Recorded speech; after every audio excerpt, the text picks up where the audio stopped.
Hi guys, I'm Rick Dawes here at the WinStar Cafe, and I'm sitting here with the winner of the S-Trip Amazing Travel Scholarship Campus Vacations Contest, Saad Khan. Saad, thanks for joining me. Thank you, Rick, for having me. We already covered Saad's contest, or the contest that Saad was taking part in already, so if you want to go to windsorstar.com, you can get the background information. But today, what I want to know about is being a traveler from a traveler's perspective. So, how did you get started, Saad? What first got you into this lifestyle? The first thing was pretty much stepping outside. I kept, like I stated before, I kept, spending my money on cars and different things. I was really into the hobby of building up a car. Bought like a BMW, and you know how expensive it gets. And then I just decided I've always wanted to travel since I was a kid, and decided to put my money towards something else. And once I left to Southeast Asia, it kind of took over after that. And since then, the adventures kept building up, and yeah.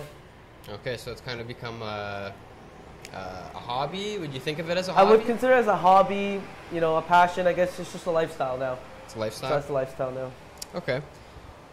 When we talked before, you spoke about what it took to step out of a comfort zone and how a lot of people don't get to do that. So what was it like when you found yourself on your own for your first time?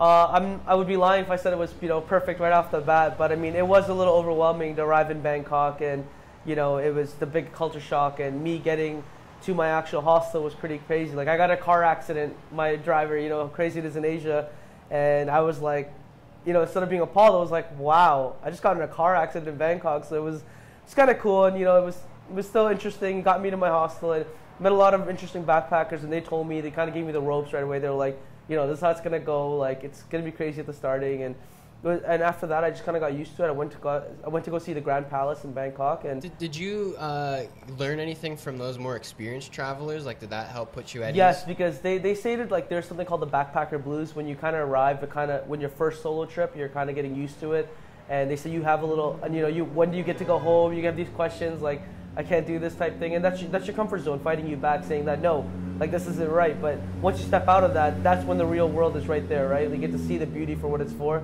So if you can just get past that little, that little line, like after that, it's all smooth sailing, and you just take up after that. Okay, so over time, that changed for you personally. Did you not see it as like a big feat anymore to go off? No, honestly, after the Grand Palace thing, after all that, I started going on my own. I was first meeting backpack after backpack. After that, I kind of wanted to experience it for myself, so I was, moving along Thailand by myself as well as Cambodia. So it's become something that it's not really a feat for me anymore. I can just go and do it. So okay, awesome. So what are some of your stats, like say countries or cities visited? I've actually signed up for a TripAdvisor app, and just to keep in track, I've done about 13 countries and over 100, I believe it's 150 cities. Wow. And you, how old are you, first off? Because I know, but tell the viewers, how old are you? I'm 23 years old. You're young, 23 years old? 23 years young. Wow. So if, I guess when you're traveling, do you meet many 23-year-olds around the world? Believe it or not, actually, when I first started around 19, like the 20, like I was the youngest one. I was like, the baby they'd call me. So I mean, the youngest backpacker? Yeah, like I was one of the younger, like generous people getting into. Usually there's more 25, 26. And they were actually very pleased that are like, we're so proud that you're starting this early. I mean, the most thing that everyone said was, I wish I was as young as you when I started. They said that, you're going to accomplish so many things, the fact that you started this young. So, I mean, I took their advice, and where I'm sitting today, I guess it's come to pass. So. All right, awesome. So now I'm going to throw something different at you, a lightning round. Okay. So all these questions will apply to all of your travels, and just spit out the first answer or first phrase that comes to mind, okay? So favorite destination thus far? Thailand. Most wanted future destination? Africa. Tastiest food you've encountered? Pineapple fried rice. Pineapple fried rice? It actually comes in like a pineapple bowl as well. Oh, nice. It's pretty interesting. What is the most questionable thing you've eaten? Guinea pig. An eye-opening moment you've experienced?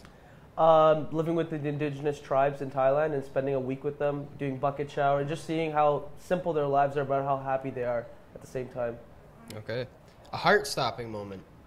I'd probably say Machu Picchu up in Peru, and just witnessing the Incas and the ruins.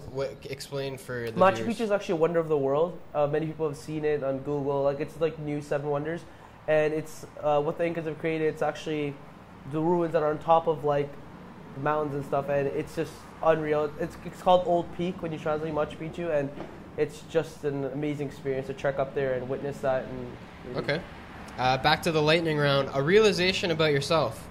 I would have to say the moment I started, after that big step of the Bangkok and the Grand Palace thing, and like getting out of my comfort zone and just, stepping out of that bubble. Okay. A realization about the world. A realization about the world? After every trip, it's always something new. Yeah? Yeah. Okay, give me an example from your last trip. What's something that you learned? South America, I traveled everything by bus. So, I mean, taking those long bus rides, just you learn how simple people live and how just, I mean, at times, people would panic, like when we were taking mountain routes and like the bus's tire would be like hanging off the mountain. So like, you try to take things in and you're like, that's how things work around here.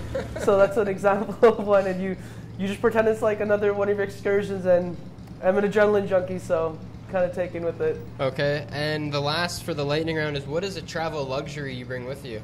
A travel luxury, I'd have to say probably my camera. That's like the biggest thing. I usually only carry a couple pairs of clothing, and it's just my camera, and that's about it.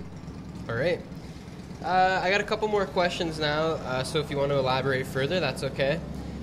I'm sure what a lot of people are thinking is, how can such a young person afford all this time and money to do these adventures and things? And so what do you tell people when they ask you that? When they ask me, I mean, there's times where people go out, right, with your friends and parties. Those are the things you have to kind of sacrifice. Like, if you're going to go out party with your friends, if you're going to do certain things, those are things I put away. Also, every little money I get, I don't spend it on, buying a brand new video game or something like that, or clothes. I have a fund that I put away into, and that's what I keep funding into. And believe it or not, it's very easy to travel. The backpackers actually laugh because you get asked that question every time, but it's the most expensive thing you ever pay for is your actual flight. After that, when you're backpacking, hostels, I mean, for Thailand, you can live $25 a day like a king there. So I mean, like, it's very easy. Like, I've heard of people living off $500 in a month. So I mean, it's all your mindset and how you choose to travel, but once you get into it, I mean, those are questions you'll only be asking because you're scared to get out. But if you can get past that, you're set. Okay. Where do you see this lifestyle taking you in the future? I mean, what is future Saad doing 10 years down the road?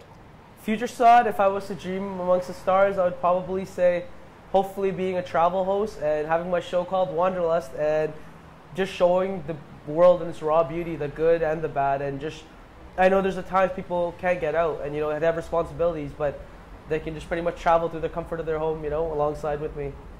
Okay. Well, thanks for meeting with me, Saad. Good luck with your education and your adventures. Thank you.